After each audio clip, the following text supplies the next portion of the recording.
Welcome, everyone. My name is Mikey Mhenna. We have four fantastic guests for this very special edition of our collaboration with Radical Futures, Tasmeem 2022. And our guests are Basma Hamdy, Diane Derr, Maysaa Al-Mumin, and Denielle Emans, who are the four co-directors of Tasmeem Doha 2022. So without further ado, I welcome all of them to this series. They have been a very big part of this collaboration for the entire year. And so it's exciting to be able to pull back the curtain and speak to everybody about what they're doing and what people should expect from the conference. So welcome, everybody. Thank you so much, Mikey. We just want to start by saying thank you for all you've done for starting these conversations and really helping to kick off Tasmeem 2022 Radical Futures in a really inspiring and wonderful way. We've been so grateful for your time and energy. So that's just a thank you from us to you as well. Oh, thanks. Okay, so Danielle, sorry, you stepped in it. You're going to be the first one. So let's... Oh, no, okay. Because we have a panel of four, I'm going to be a little kindergarten teacher-ish and give people a heads up about the order that we're going to go. So maybe Danielle, Basma, Maysaa, and Diane will go in that order. Tell us a little bit about who you are, what you do, and why you are one of the co-directors and what that even means. So Danielle, let's start with you. Oh my gosh. Okay, that feels like a big question. But my name is Denielle Emans, for any of you who do not know me, and I have been teaching and living in the Gulf Arab region for almost 10 years, and I've spent a good 7 years of that at VCU Arts Qatar, which my heart and soul still belongs to. I'm currently in Bristol, Rhode Island, teaching at Roger Williams University, but I spent the last 2 years with these radical women working towards planning Tasmeem 2022. And I would say a lot of this came from both Basma and I very early on, I would say, in the classroom, really looking at these topics and looking at unpacking, I think, some of the complexities of the world, looking at the different ways that design fiction and speculative work, which I know also Maysaa and Diane also integrates into their classrooms as well, and really trying to unpack what this means and the ways that we can inspire others to not only kind of be critically looking at the world, but also celebrate really positive moments for change that we can all embrace and kind of move forward with together. So I might just pass the mic at this point. Yeah, big questions deserve big answers. So thanks for that, Danielle. Basma, what about you? Yeah, so I'm Basma Hamdy. I've been teaching in VCU Arts Qatar for 10 years now. And like Danielle was saying, I teach in the graphic design department. We have been trying to address some of these wicked problems in some of our classes and always kind of provoking the students about different aspects of art and design that sort of overlap with society, with the community, with politics, with the larger world, and issues of like global conflict and climate change and things that usually aren't really associated with the pragmatic aspects of design. And so 2 years ago, it's kind of crazy that it's been 2 years, we put together a proposal and submitted it to the committee that sort of chooses the co-directors or the directors of Tasmeem. And Tasmeem generally happens every 2 years, but we skipped a year because of COVID. So it was supposed to happen in 2021, but we got an extra year, due to the lockdown and everything else that was going on. Okay, cool. Very nice. So Maysaa, take us away. Right. Well, I've had I would say a healthy interest in speculating the future and through design but I've never, to be honest, I've never had that deep interest that or practice that deep interest within a particular topic, which is speculating the future through design as Basma and Denielle had in their classrooms, but I was very aware of what was going on. I remember the very first time I kind of understood what was happening in their classroom was when we had a speaker come invited to VCU. I'm interested in film myself, so I teach. Sorry, I'll backtrack a little bit. I teach an art foundation, and I have also taught in the interior design department for 2 years, and so my teaching at VCU started as adjunct in 2011, and now I'm full-time in the art foundation department. But I have a strong interest in filmmaking, and that's what I do as part of my research practice. So I have always had a healthy interest in the future, but when a particular filmmaker was invited over and I was trying to get him to sit on certain classes, I had scheduled, his name is Oscar Boyson, he's a New York-based filmmaker, and he went into Denielle and Basma's classroom and I couldn't get him out. Because they were running a class. What was the name of the class that you were running, Basma and Denielle? What was it? Radical Futures? Was it Radical Futures? Okay, no, sorry. Now everything. It was world building. I think it was future realities. Future realities. That's right. So future realities, and I thought, why is it that I couldn't get him out of there? So when Basma and Denielle eventually, there was the time to send in the proposals and they kind of called me in on this, I was gobsmacked because, well, there are certain people around the school that you really admire the work of, and Basma and Denielle and Diane have always been these women. You see the students' outcomes from their classrooms and you kind of think, okay, this is special, and to be called to be part of it was for me, an exciting moment that I just could not pass up on. So that's how I got into that. And I must say that the journey planning this, has built on the interest a lot more than what I had. But, I kind of think that, everything that we went through, I've been saying this to everyone during the conference over the past, like a week ago, it's like this conference and seeing it come to fruition has reminded me of what I've forgotten. And that's, there's to kind of like see and hear different perspectives, working towards a common goal, which is, trying to unpack the past to understand the future, to unpack the present, kind of think about our context and, and how complex that is. And sometimes you kind of come down to very core, very simple elements. And so it was a wonderful journey to be part of it. I mean, I'm kind of rambling on right now because I'm still trying to process not only the 2 years that it took to plan this, but, what it is that we went through over the past, in those 4 days. What was it? And 2 weeks ago, it feels like a lifetime ago, and it feels, but it's, cool. It was great to be part of it. Amazing. Diane, how about you? That's a lot to follow on. So I'm Diane Derr. I've been at VCU Qatar for 12 years, 13 years as faculty. And in the last year and a half, 2 years, I've been serving as Associate Dean for Research. And as Maysaa said, Basma and Denielle approached us to join this project that they had started to form. And it looked incredibly exciting. And of course, as Maysaa also said, they have a history, a track record of doing this sort of work in the classroom and in their own practice. And so it was pretty exciting and pretty interesting to get involved in it. My own research and background looks at the way in which narratives are formed across network systems of communication and emergent media as a way for us to both understand the formation of meaning, but also deal with the complexities of information. And a lot of times what that means is looking to the past to understand the potentials of the future. And so even though my work is rooted in narrative and emergent media, discursive processes are very much a part of that. So there seemed like it to be a really nice and interesting fit for it.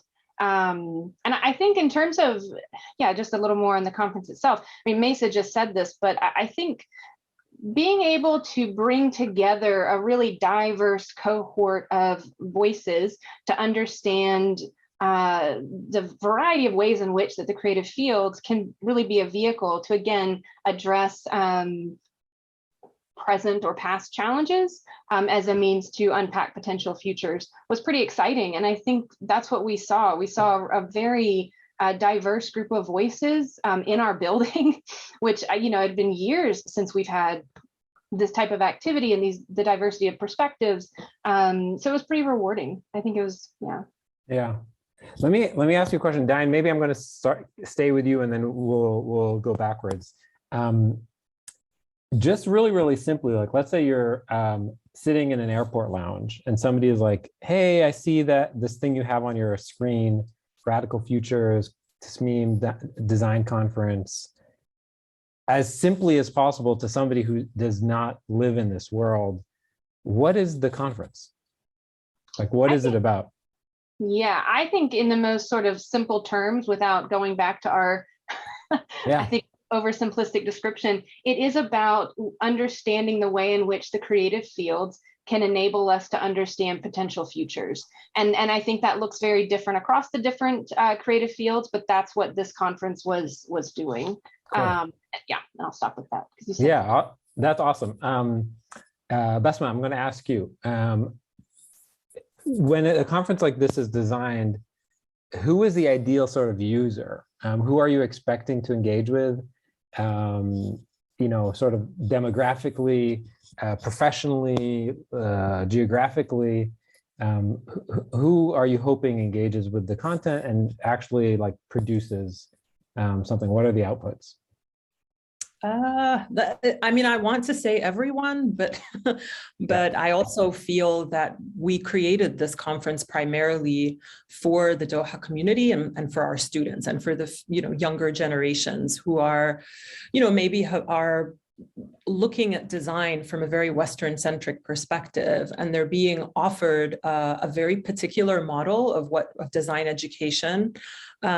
We talk about decolonizing design. I mean, just to remember the podcast that you hosted, Mikey, between Hiba Amin and Hamad Al-Shahid, that was the very beginning of our journey, right? Decolonizing design and decolonizing art. And so I don't think we're really there yet. We're just beginning to have these conversations. And so offering our students and faculty and community and alumni and everybody who really is within the Doha community with an interest in art and design, offering them that perspective of an alternative view, alternative potentials to approach addressing wicked problems and just the future in general. And when we say future, a lot of people tend to think of and I say this to my students all the time, I know we all do, they tend to think of sci-fi and spaceships and aliens, or even just like superpowers or high-powered technology. But really, the way we look at the future is quite different. Our future is a future that is really looking at let's say, collaborating with nature rather than seeing human beings on top of the food chain or on top of this pyramid. And so we look at the future as a way to kind of make peace with all kinds of living beings. And I know that sounds kind of like a kumbaya approach, but we really are looking at a future that's horizontal, not just within our human race, trying to come to terms with issues of racism, of issues of discrimination, of all of these aspects, but also just of this idea of nature as separate from us. And this is why a lot of the speakers that came were really looking at this powerful sort of, I would say, coming to terms with what human beings and this age that we call the Anthropocene, the damage that we have done and how we can kind of start to reverse that damage. And one of the ways I think some of our speakers address that is by looking at history and sort of understanding history, revising history, but also pulling inspiration from history, from traditional ways of being and knowing, from indigenous communities, rather than sort of like see the future as something that is completely separate from us, almost like it hasn't happened yet. Yeah. Cool.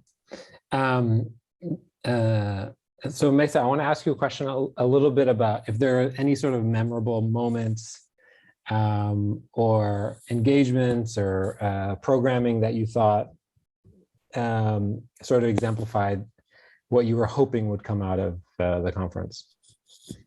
Yeah, one thing I think we had an intention to do within this conference is kind of look at several ways of communication. So, you know, we said that there was like a really diverse program. For example, here you've got the, we had a film program curated by Roshin Taboni, who is the CEO of the Habibi Collective and shashamovies.com.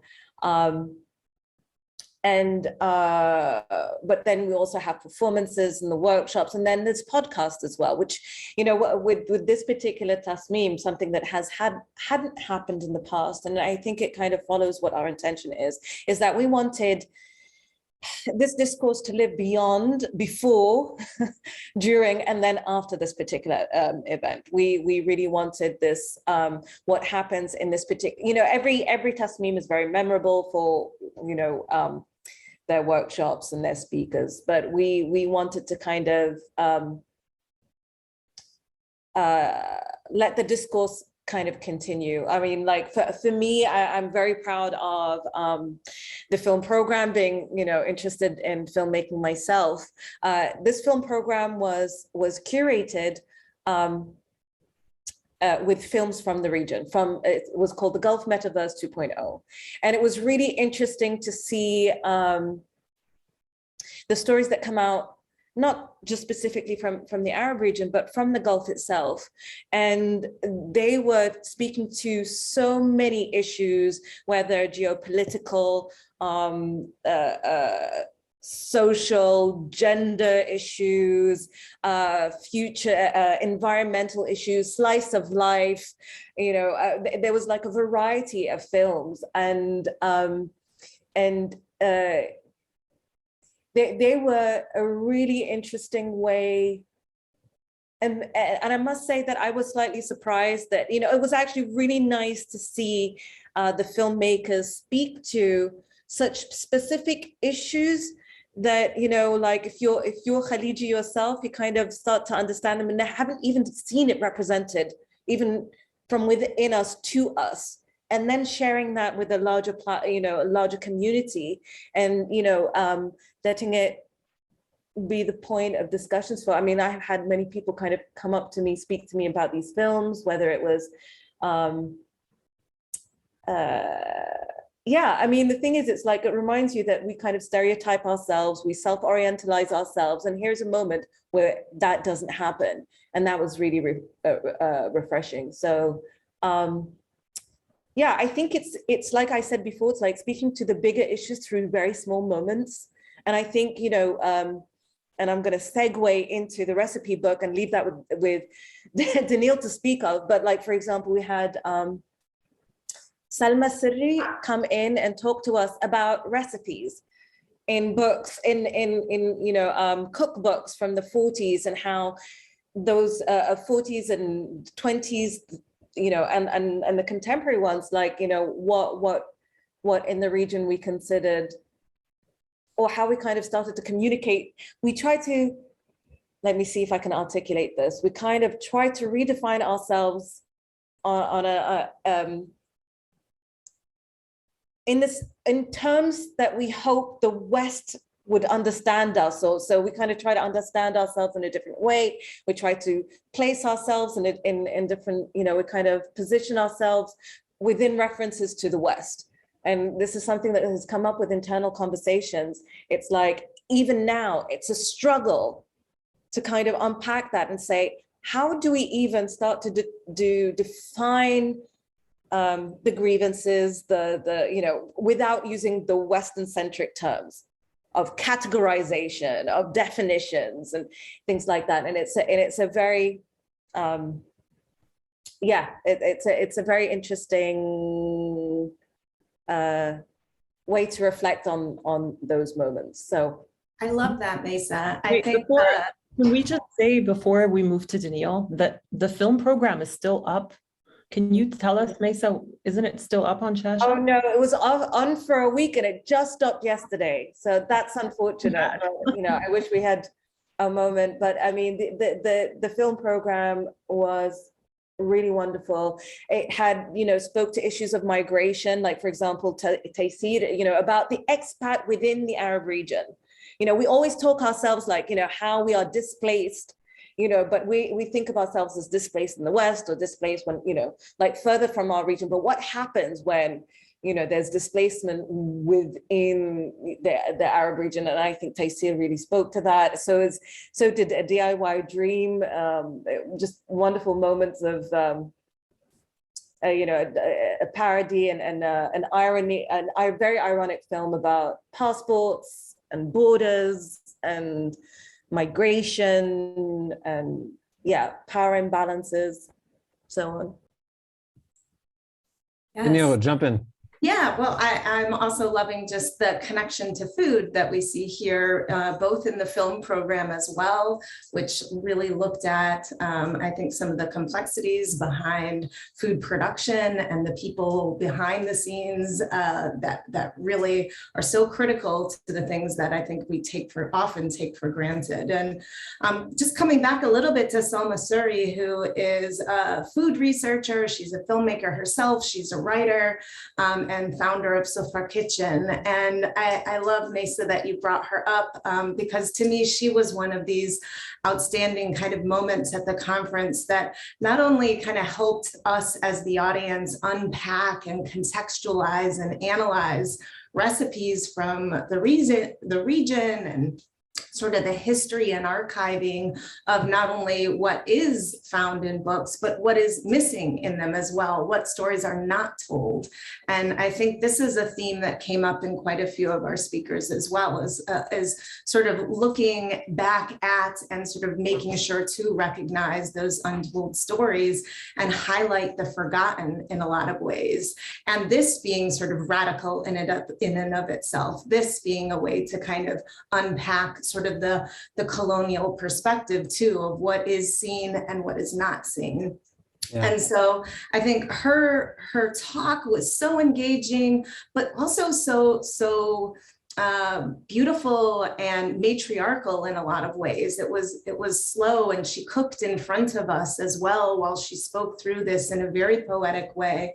She brought us to the table, so to speak, and I think welcomed a conversation that again looked at the complexities, but looked at the positive futures around it. And I think sometimes it's easy to get caught up in sort of maybe all of the challenges around these spaces, but also remembering that we can rewrite these and we can write them in a lens that also celebrates a fruitful future, a positive future, one, like Basma was saying, in harmony with the world. And so I think in that spirit, what you see on screen, the radical recipes, histories, and memories, was really an effort to bring to light really special, meaningful stories, memories, and actually the recipes behind those that are part of our community. And so we had a call that welcomed contributions, and the result of it is the Radical Recipes book. And I'm happy to pass the mic, maybe Basma, if you want to talk a little bit about it too. Denielle, can you hold it up too, since you have it in front of you as well? Let me hold it up. I just want to jump in also real quick to add to what you're saying, Denielle. I think there was something really interesting that happened with Salma's presentation and her performance that you alluded to here, but something that was just really interesting because she had a very personal approach. She was connecting with people. Even at one point she had a video playing, so there was some spoken word, and even that there was a certain level of informality that I think resonated very strongly with our students, and so they were able to connect with her very strongly. And by the end of the performance, they were all up at the front of the stage, ready to talk to her and really getting engaged in a way that I think with a more formal, static approach, just it wouldn't have resonated as strongly. And so I think just going back to your question, Mikey, of moments that really resonated, this was something to me that just really stood out as a great moment. Yeah. Yeah. Basma, were you going to say something? No, I'm loving this conversation. I wish we could talk forever. But I think the Radical Recipes book came out of this our sort of, we had a vision, and that vision was, how do we also bring in the community, not just to, conferences sometimes can seem a little bit, formal and distant, like Diane was just saying. Selma's, performance and talk was really informal. And I think that's what resonated, but also to provide a positive way to look at the future and empower people to cook these recipes and have conversations around a dinner table, let's say, about the history of the recipes. So we have some beautiful contributions in the book by students, by faculty, by staff working at VCU Arts Qatar, but we also have external contributions by people who follow us and people who we've invited. So I'm very proud to say that Shahira Mehrez has a recipe in this book, an Ali recipe. She's an amazing, fantastic figure in Egypt, and she really works diligently to preserve craft and culture. And her Ali recipe is just beautiful because it involves a historical story about it. I don't want to give away too much, but Tony Tahan has a recipe, Mlukhia recipe. There's beautiful recipes of couscous, of jambalaya, of kushari. It's just really beautiful, I would say, feast-like recipes, and also amazing desserts. And I think we're really proud of the book because it's, like Maysaa said earlier, it's a way to keep the message of Radical Futures going, that people who find this book or they're given this book can continue to use it and continue to remember and have conversations both about the conference or just about, memories and their sort of personal narratives associated with these recipes. So we also gave away seed packs from the Experimental Farmers Network, who are a network that preserves seeds from conflict-ridden areas. So whether, due to war or famine or natural disaster, those seeds are seeds that are not easily found. And so their task is to kind of propagate and cultivate those seeds and collect them and then sell them again, so that endangered communities will have these I would say, types of plants. I mean, it's really hard to describe because you might think, well, how is like a butternut squash or a Bethlehem squash based from Palestine different from a regular butternut squash? But really, there are breeds and types of plants that are endangered and are very connected to certain communities and play a huge role in their food and culture. And without those, without preserving those seeds, those plants die out, and that recipe or that particular aspect of the culture gets modified or forgotten. And so our seed packs were also, the book was designed by Denielle Emans, but it was also, the illustrations were by our alumni, Shima Nahdar, and the seed packs were designed by our very own Type Arabi, Shima and Zainab Al-Shibani as well. And we're really proud of those seed packs. So everybody got a seed pack, and it depends on which one you picked, but there's all kinds of things like kusa from Syria, tomatoes from Iran, Navajo tea, I could go on and on. Cool. It's like an Oprah moment. You get a seed pack, you get a seed pack, everybody gets a seed pack. Yeah. So let me, we've worked together at this point for the last couple months, and you've all revealed yourselves to being very thoughtful and critical humans. So here's my question to you. How did you approach the conference without and avoid people sort of just tokenizing these words, right? Decolonization. So it's such a easily reduced word, right? That's just can be a branding and can be something to slap on a label. Radical also can be such a brand, and you don't want people to commoditize it. You don't want them to walk away and dilute it.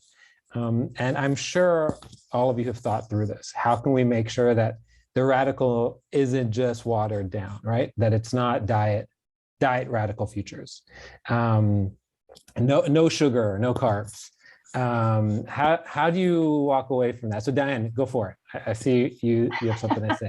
Well, I'm just going to jump in with one response to that, and that is to say, I think it's through the way we curated the voices that did participate in this, and ensuring that their practice and their approaches were in and of themselves an interrogation into what the term radical even means, what these different terms of decolonization might mean.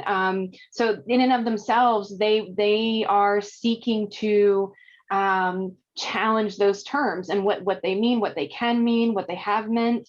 So I think that's one way in which we did that, and I think that was a very crucial way. And so I think one good example, I think we could go through every voice that participated in this, both local and international, but one example would be forensic architecture. So forensic architecture is a research group that's out of Goldsmiths, and they take methods and processes that exist within architecture and they apply them to a forensic investigation into human rights violations.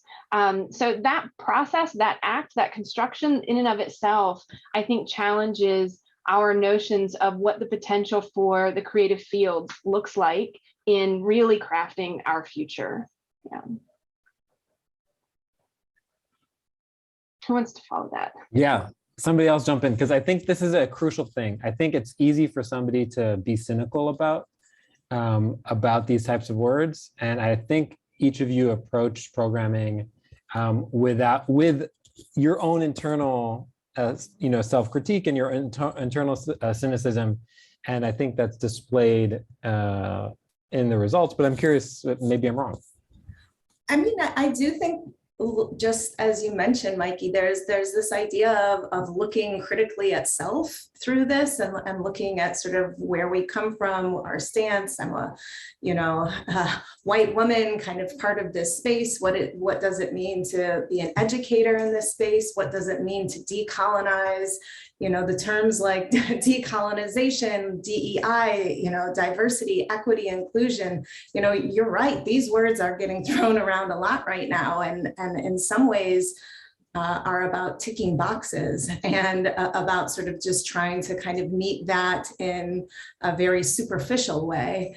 And I think we as a collective have had so many deep, wonderful, challenging conversations amongst ourselves that try our best to really come in contact with other perspectives, other ways of seeing, challenging our own language, challenging the way that we go about doing this. And I think what we were hoping is the same kind of conversations we had internally would sort of be ignited by the conference as well. Not to say, we've got the right way, we've got this all figured out, folks. No, we just want to let's start a conversation. Let's have some food and talk about this and really kind of dig deeply into these complexities as a unified group that can have differing perspectives. And so coming back to Diane's point, this idea of even our speakers looking at the word radical and actually criticizing the term themselves, as we would hope in an academic conference. We don't want, folks to just go, okay, yes, blindly. No, let's pick apart, let's understand and try to dig more deeply into things. Yeah, I'm repeating myself. Cool. Let me tack on another question. And I'll maybe Maysaa and Basma can chime in. What are some things that didn't go so well that maybe you got an A-, you didn't get an A+ on, that you're like, next time there's some juice still in the fruit. We need to squeeze this part a little more. And there's opportunities here that we didn't even think about that may prove themselves to be interesting opportunities going forward. So maybe not in a negative way, but it's part of my gotcha journalism. I'm trying to. I'm glad they got that question. I want to say everything went wrong. Everything that could possibly go wrong went wrong, but we were lucky. because it went wrong right before the conference started. And then somehow we put it back together. I mean, I don't have to go through the list of things that went wrong, but we had everything from our space design, people delivering the wrong kind of things that we never even asked for, to potential shipments that were supposed to arrive that were delayed because of border control and things that are outside of our control, potential visitors not being able to get visas on time, but finally they got them. It was like exactly for the reasons that we were, all the topics that we were kind of raising and challenging, things about. Yeah, things were happening for those reasons that we were trying to challenge. Absolutely. But I think, so go ahead. No, go ahead, Maysaa. No, I was about to say, I think the struggle of things going wrong started way before that, Basma. I think it's like happened to, so we've got this infographic that we put on the wall, and it was like a breakdown of the 2 years of planning, everything from logistics, time to what were the 3 categories that we had? But it was like one of the very first. Health.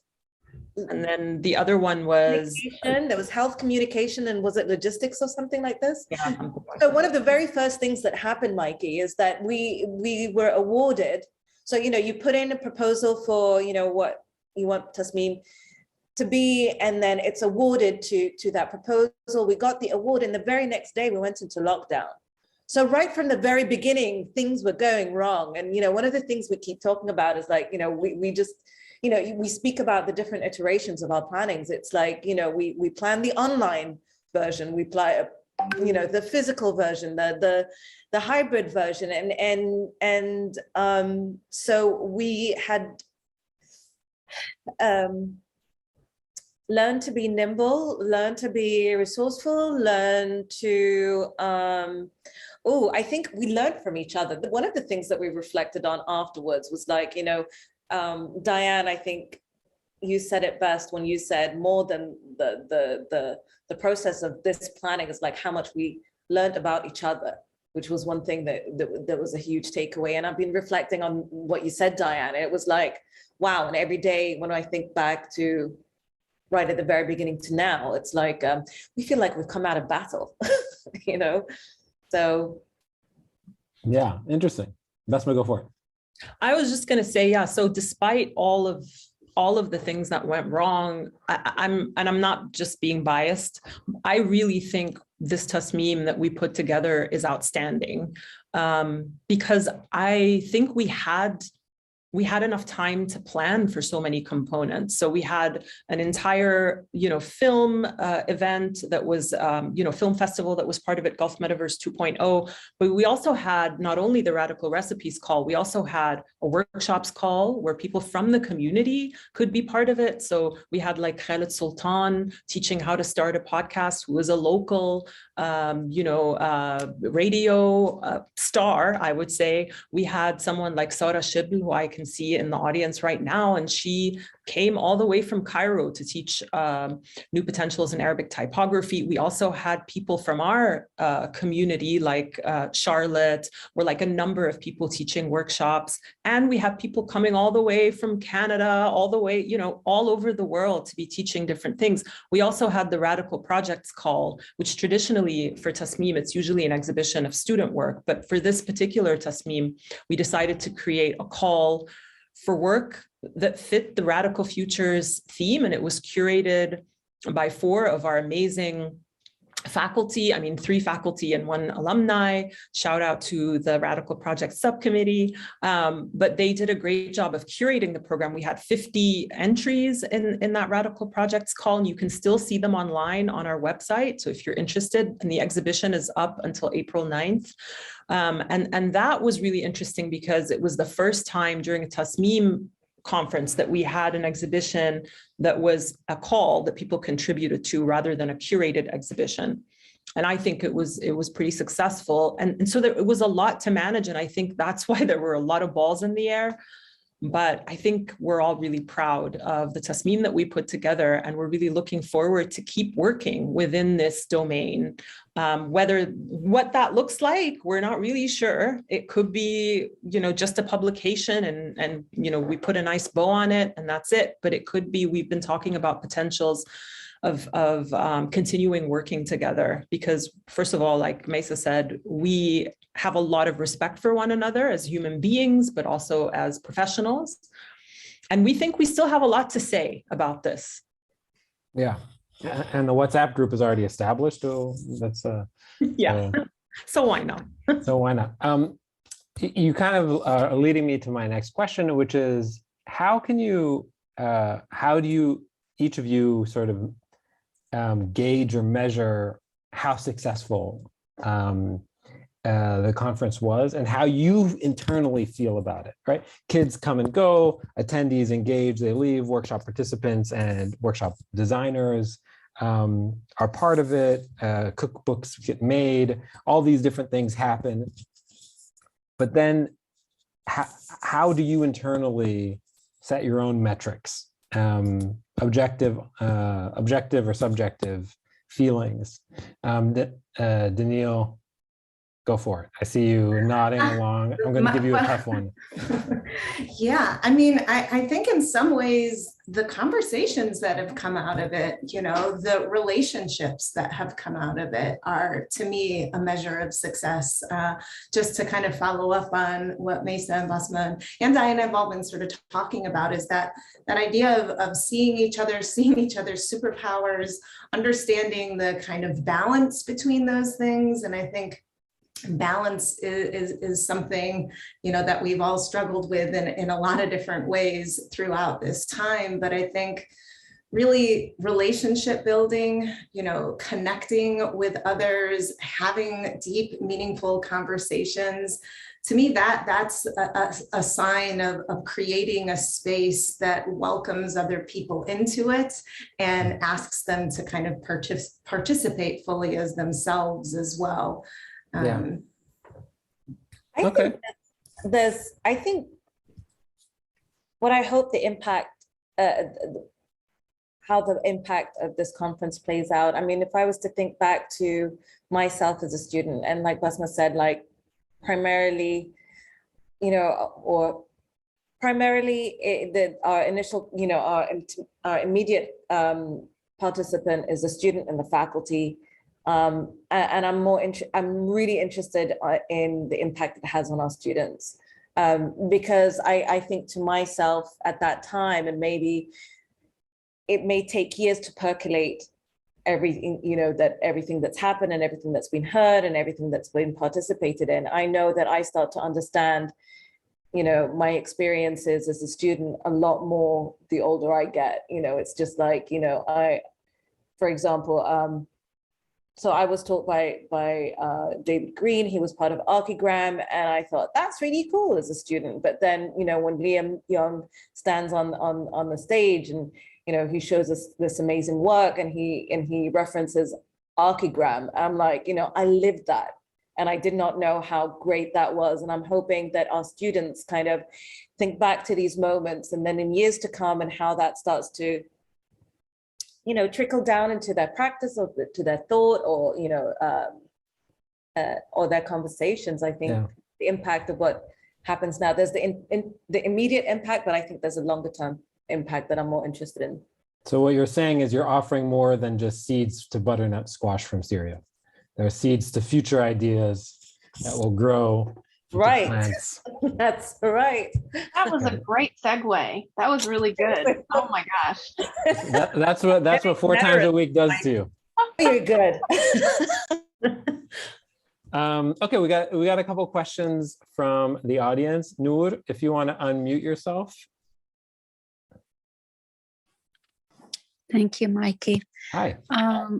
So the theme of the conference was really, you submitted the proposal before the pandemic hit, so it was already there, Radical Futures.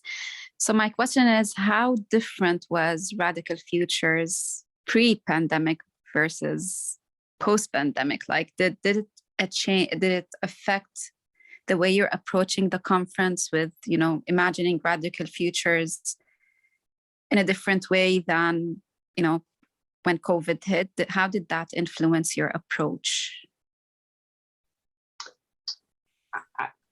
I can jump in. I feel like all of us could easily jump in and talk about this one from numerous perspectives. But one point, I don't know if Maysaa, if you already said this, but the proposal was awarded, and then a day later we went into lockdown, and so there really wasn't there wasn't too much time between that.